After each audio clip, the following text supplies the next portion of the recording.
Hello and welcome to another video of Scent Explorer. I am Mohammed Hassan and today we have another attar from Maison Anthony Marmin that is for women named Bilqis.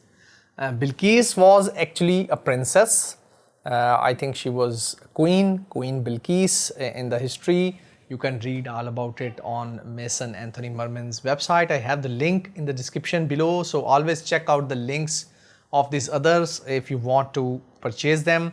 Now I am going to talk about its beauty and how good the scent profile is. Okay, from many women attars that are heavily, either powdery or either very floral, this one is really balanced.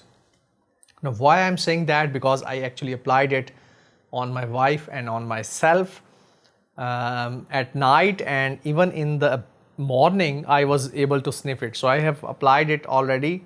This is my second try making this video. Okay, so let's talk about Bilqis.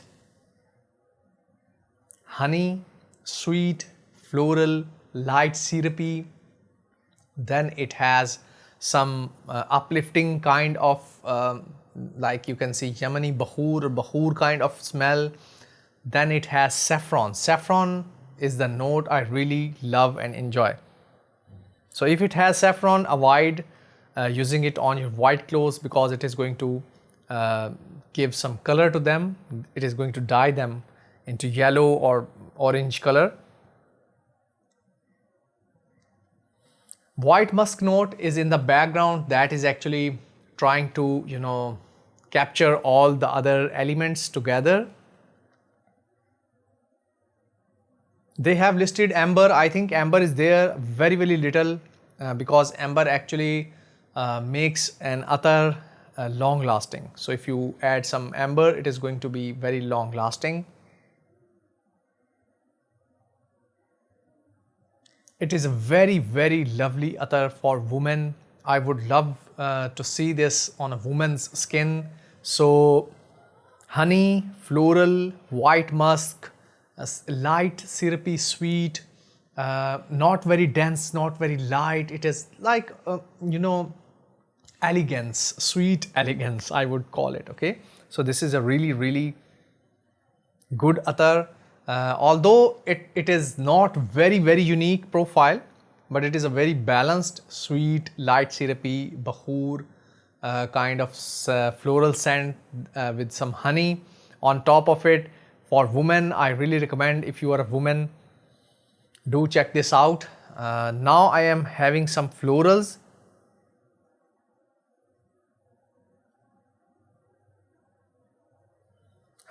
Overall, it is a very nice. Okay, so now coming to its performance and scent profile. As I said, scent profile is not very unique. I have sniffed similar scents like these. So I would rate it like 7 out of 10, and performance I'm going to rate it 8 out of 10 because I actually tested it at night, and even in the morning I was able to sniff it on my hands or my skin. So I think it is going to stay like 4 to 5 hours on your body, and then it is going to become skin scent. So it has good power. So that is all. That is my review about Bilqis from Maison Anthony Marmin. So you can see if you see the color of this one. So if you see the color of this bottle, so you can see it is actually kind of semi-transparent, white yellowish kind. So it is basically due to white musk, and I think saffron and amber is what giving it the yellow color. Okay, so it is kind of thick, so it is going to stay very long on your skin. Yes. Okay, so due to some floral, I'm having some spikes in my head, but overall it is a good scent. Not for sniffing like this. I think if you have it on your skin and you move past some other person, they are going to get a very good whiff of this attar. So this is my review about Bilqis from Maison Anthony Marmin. I hope you have enjoyed it. Make sure you always put something in the comments because I love reading and replying to the comments. We'll meet you in another video. Till then, take care. Bye bye. Assalamu alaikum. Take care and see you soon.